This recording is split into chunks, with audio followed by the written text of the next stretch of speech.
we've never really worried about what NXT was doing. Will there ever be Jericho AEW versus Roman Reigns in WWE? I thought Bad Bunny's entrance was awesome. Yes, we wanted to drive them screaming and yelling away from Wednesdays, and we did that. Pro Wrestling Bits. Subscribe now. It was great to see Mania in front of those people. I thought Bad Bunny's entrance was awesome. I love kind of that pomp and circumstance of WrestleMania that they do. The main event three-way was fun, and there was so much stuff that happened in that time frame, but I just the whole pomp and circumstance of WrestleMania after seeing it last year in a high school gym or whatever the hell it looked like. That was kind of what I was waiting for, and it was exciting to see. Now, I'm glad I got you at this time because you're on the precipice of something of a new era in AEW. I don't know if you see it that way, but tomorrow is going to be the first time that AEW runs unopposed on a weekly basis. So how do you feel about this, and what's the mood of the locker room in terms of running unopposed? Really nothing. I mean, we've never really worried about what NXT was doing. We never knew what segments were up against which. We never watched the show during our show, which I know NXT was watching our stuff during their show. We never really, this is not a war that we were ever asking for. We were kind of thrust into it by proxy. And the reason why we won it and won it so handily is we never worried about what anybody else was doing. We just worried about our own show. And I think the best thing about being unopposed is that now people don't have to decide, because there's been a lot of shows that we've done with some great segments and great moments that might have been missed because people were switching back and forth. Now they don't have to worry about that anymore. They can concentrate on AEW. They can concentrate on NXT on Tuesdays, and the whole war, which was never really a war in the first place, just by the numbers, you can see kind of what the final score was, 180-1 or whatever it was. Now that's all kind of left behind, and people can focus on what's most important, which was the quality of the shows themselves. So I think in that aspect, we're excited about it because we believe in our product. All we ever cared about was making our product better, and we never had any control over who else was on. It could be NXT, it could be, NCAA Final Four, it could be, I don't know, the return of the Beatles. What are we going to do? We just continue to worry about our own show and making it better and increasing our fan base. And I think now that we're unopposed, we'll be able to do all of those things. I hear that mentality a lot among AEW, and I do think it's very healthy to only worry about yourself and your product. But wrestling is one of the most competitive things you can do in terms of how few spots there are and how many wrestlers there are. So is there a part of you or anybody in AEW that is a competitive, I want to win this war type, or is it really just zero, no war? No, I mean, I'm not going to say that, Alfred. I mean, obviously, when the war started, I mean, we were checking the numbers and all that stuff just as much as everybody else was. That's where the whole demo god thing started, because the demo really is so important. And, everyone was kind of harping, I think, the one week when I think Sasha's match beat my match in the overall numbers, and I was like, that doesn't really matter, because all that matters is the demo, and that's where demo god started. So because I think our demo crush there is almost 2-1. So that's the thing where I don't think people really understand that if you're a show that draws 2 million people and get a 0.2 demo, and my show draws 1 million people and I get a 0.4 demo, that really is way more important. And I think people were getting really involved in that. So we were like, okay, well, if you want to get involved with it, we can get involved in it as well. But it wasn't our sole focus. And I didn't ever really jump up and down when we won, or go into a closet and cry the few times when we lost. To me, what was most important is the show good? Are my segments good? Are my segments connecting with people? So yes, of course we're competitive. Yes, we wanted to beat NXT. Yes, we wanted to drive them screaming and yelling away from Wednesdays, and we did that. So hopefully that results in hundreds of thousands of more people watching our show. That would be awesome. Hopefully it increases our demo from a 0.3 to a 0.4. That'd be amazing. But the most important thing is our show has to continue to be quality, and we can't take any shortcuts now that there isn't a head-to-head battle. It's more important than ever to continue to put on the best shows we can, because now we really are just on our own.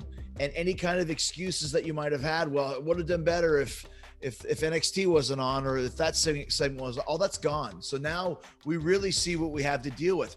If our show goes up an extra 200,000 people, then we know that was the people that were switching back and forth. If it goes up 500,000 people, if it goes up 50,000 people, or if it doesn't go up at all that matters is we have to continue to build our stories and our show and be compelling and increase that fan base and increase the awareness of what and who AEW is. You're talking about putting on good segments. I think you had a great segment last week with the promo that you cut on MJF. Very much enjoyed that. So now we're looking at babyface Chris Jericho for the first time in AEW. How does that feel? Is that something that you're looking forward to, or do you already miss being a heel? No, I don't miss either. I think I'm one of the few guys, if I can, be so bold, that can do both. I love being a heel, but I also love being a babyface. And I haven't been a full-time babyface in a really long time when you think about it. I mean, there was a very short time after the Festival of Friendship when I was a babyface for a couple months, but I really haven't. In Japan, I was a heel the whole time. And then from the start of AEW, I was a heel as well. So I think, once again, the little things that Chris Jericho does as a heel that a lot of guys don't do are the same little nuances that I do as a babyface that a lot of guys don't do. I'm not afraid to connect with the audience. I'm not afraid to ask people how they're doing. I'm not afraid to open up and do a little bit of shameless pandering to the crowd, because there's a way you can do that too, without being kind of, cheesy, if that's the word you want to use. So I'm excited, because the one thing I wanted to do with the Inner Circle is when we finally turned, I wanted us to be the whole band turns, because usually a faction will break up and two guys go this way and two guys go that way. And I just thought, man, how cool would it be if we all turn babyface together, and kind of go up against another faction that creates the adversity there. So that's kind of what happened. And I think that the return of the Inner Circle with the back in black idea, a little bit more of a rough demeanor, a beard, leather, black, cool cars, motorcycles, kind of the antithesis to what the Pinnacle is with the private jets and the limousines and the suits. I think people like that. And we have an instant cool kind of dichotomy between the good guys and the bad guys that wasn't there before, because I think people want to see the Inner Circle be a little bit more ass kicking, and still have the humor that we always had, but now we can use the humor as a babyface would do that. And I think we've created one of the hottest programs on the show in a very short time, just because of the characters involved and the storyline behind it. Yeah, you've really perfected the art of the return and reinvention, which we're once again seeing, and you've done it successfully more times than not. I look at you as like either the Prince or David Bowie of wrestling, and that there's always something new and it's always kind of evolving. But you personally, do you have a favorite version of Chris Jericho that you look back on, like that's the best version that I've ever done? Anytime somebody asks you that, and first of all, the David Bowie is definitely the direct inspiration for what I've been doing for the last 20 years of always reinventing and still staying true to who Bowie was, but always having something different and keeping people on their toes. My favorite version is right now. I mean, I never live in the past. And if I went and said, well, the best version of Chris Jericho was 5 years ago, then what the fuck am I doing now? So I'm really excited with the whole, like I said, the back in black, what we're doing now, that's exciting to me. And we'll see in time if it ends up being one of the classic iterations of Jericho, which I think it will be, because it's teed up so perfectly. We were such heels for the longest of time until we brought in somebody who was even more of a heel in MJF, who then outsmarted us. And then we were able to kind of get the upper hand. And now it's just a fist fight. And I think that's something that is kind of missing in wrestling is that deep storytelling. And the reason why we have all the little twists and turns is it's been long term. We've been working with MJF and the Inner Circle since September. The Inner Circle was formed in October of 2019. This is a long-term story and a long-term group of characters who you've seen in all the different twists and turns. So I'm really excited for what's going to happen with us now. And after having a hunch, I like Back in Black. Everyone knows what that means. Obviously, it's an AC/DC song, which everyone kind of, it rolls off the tongue. And then we come back actually dressed in black with more of a black attitude, with more of a black kind of mindset. And I think that's one of the reasons why it worked so well right out of the gate. And so once you see, when you have a hunch and it works and people respond and people enjoy it, okay, now let's take that a little bit further. So I'm really excited to see where this version of Chris Jericho goes. So as we stand right here on, April, whatever it is, April 16th or April 14th, no, April 13th, 2021. This is my favorite Jericho because we're only just beginning and it's exciting. So, and it's exciting to be part of the Inner Circle, who's now going to take on the Pinnacle at Blood and Guts. And AEW, the way they like to tell their story is through a lot of stables. Just about every wrestler in AEW is associated with a stable. What are your feelings in this approach to storytelling and wrestling with the prominence of stables in AEW?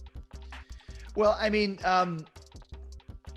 once again, the two biggest stables right now are the Inner Circle and the Pinnacle, and the longest running stable in AEW is the Inner Circle. So I would never demean anybody for being on TV. And if factions are the way to go, then that's fine. Obviously, Tony enjoys factions and it gets a lot of people with purpose and a role. And I think that's one of the things in wrestling that you need to have a little bit of direction of what you're doing. So, and that's Tony's idea of putting guys in these organizations and factions and teams to where they have some kind of a direction. I once again worry first and foremost about what the Inner Circle and Chris Jericho are doing. So if everybody else is doing factions, well, that's even better for us when we're finished with the Pinnacle. I don't know if the Inner Circle needs to be together at all times, but we can always be aligned and always count on each other. So like I said, the more people that have roles and direction on the shows, the better it is, because we have such a huge roster, and I would rather have guys doing something rather than just sitting around and hearing, well, we really don't have anything for you right now, which is the ultimate cop-out. So let's put some guys together, see what sticks, see how high they can go. And we have 3 shows now between Elevation and Dark and Dynamite, and they all do good numbers. So if you have a faction that maybe isn't fit for Dynamite, well, then you'll be perfect for Dark, or maybe you'll be perfect for Elevation. There's a lot of content that we need to fill. So I think the more guys with direction and a purpose, like I said, the better. Tell me, what can you tell me about Blood and Guts? Is this going to be as close to the traditional War Games as possible? Is there going to be a twist that AEW is going to use to make it their own? How's Blood and Guts going to play out? Well, I think the twist is that it's AEW, you know what I mean? So we can make whatever rules we want, but the original idea was to keep it as close to kind of a War Games as possible. But there's always things that we're going to do to freshen it up. And like I said, the rules are pretty much the rules. I mean, we're not going to suddenly have, chainsaws hanging from the ceiling of this cage to spice it up a bit. I think once again, we could have done War Games a month from now. We could have done War Games 2 months from now. Well, it is a month, but I think that Tony wanted to do it sooner than later. And one of the reasons why I really got behind that is because the story is there. I mean, we could play grab ass and do singles matches and do this and do that, but why not jump right into it with both feet? It's not going to be the culmination of the story, I'll tell you that much right now, but it sure is a huge way to kick this off in the biggest way possible, and then having kind of a little taste of it with Dax Harwood and Jericho tomorrow night with Mike Tyson being kind of the ringside enforcer. I mean, that's kind of planting some seeds. But other than that, we're going into Blood and Guts. The first time you see the Inner Circle and Pinnacle face to face is going to be in this cage. And that's going to set the tone for where we go. And I think that's good. Once again, you could use this as the blow off for the angle. I don't think there's anything wrong with it being the kickoff of the angle, really, if you take out all the other beatings that we've given each other, which has happened over the last 6 weeks or so. So if we're going to go hard, let's go to the biggest match we can do. And I think that's why Blood and Guts is in the perfect spot for us with the story we've told so far. And it's going to be violent, and it's going to be classic, and it's going to be the first time ever in AEW. So I don't really think there's any reason to really mess with the rules so much, because the story has been told so well. And part of that story is going to be Mike Tyson returning for a second week here at AEW Dynamite. So you've worked with Tyson several times. How does your experience now in AEW working with Mike Tyson compare to the past? Well, Mike's great because, like I told him last week, nobody knows how to be Mike Tyson better than Mike Tyson. He's very unorthodox. He's unpredictable. You never know what he's going to do for sure. He's not the type of guy you say, okay, when so-and-so does this, you do this.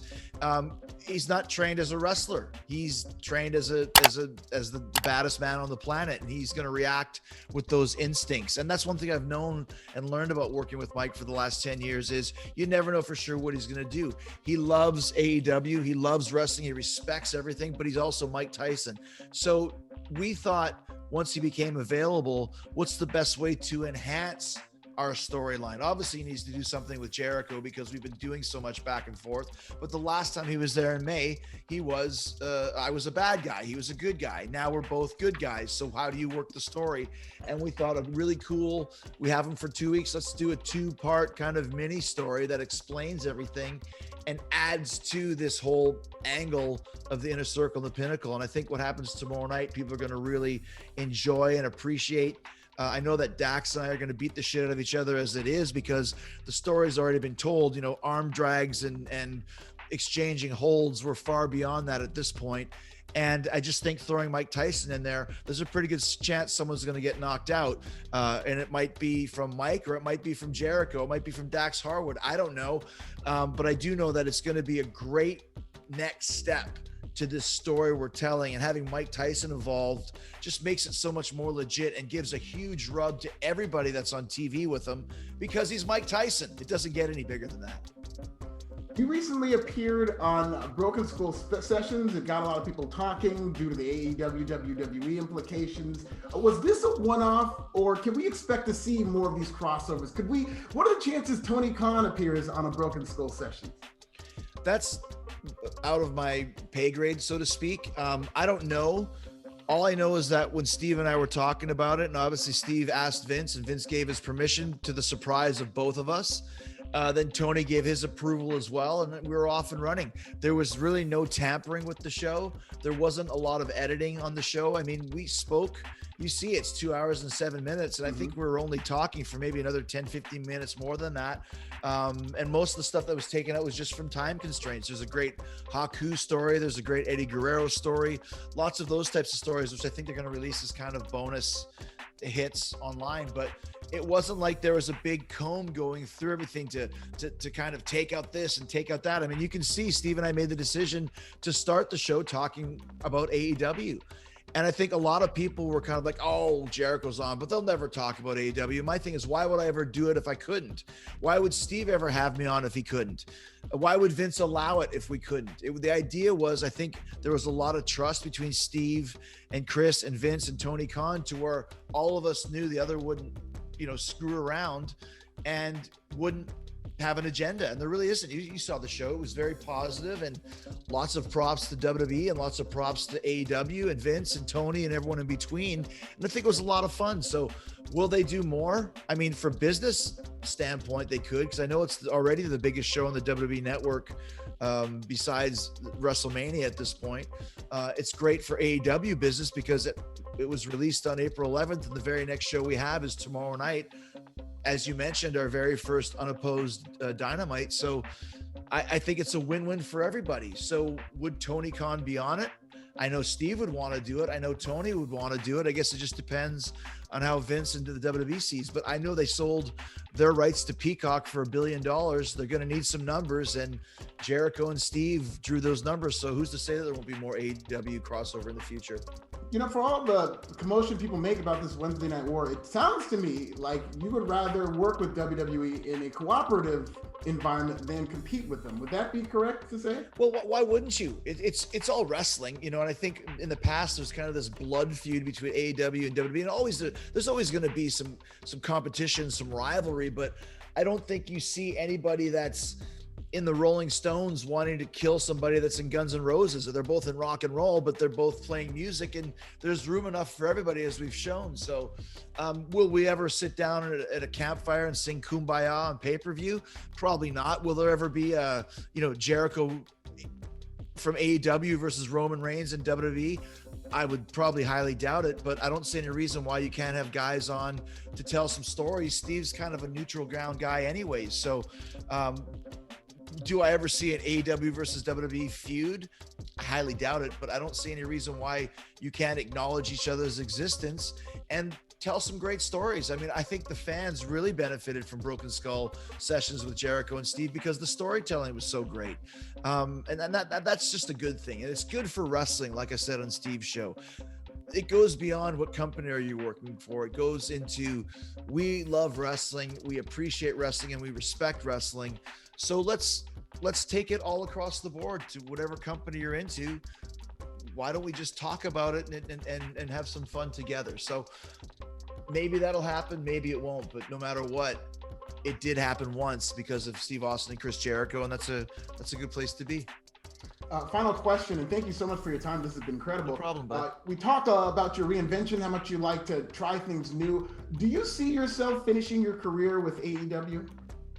I don't see any reason why not. I mean, I helped start AEW. It's one of the reasons why I came to AEW is that, once again, you heard me say it on Steve's show, the first few months, I felt that the company was on my back. It was my responsibility to take this company and make it worthwhile and take it to the next level, which I did along with everybody else. But if you're saying I was the face of the company for the first 6 months or year or whatever, I'll agree with that.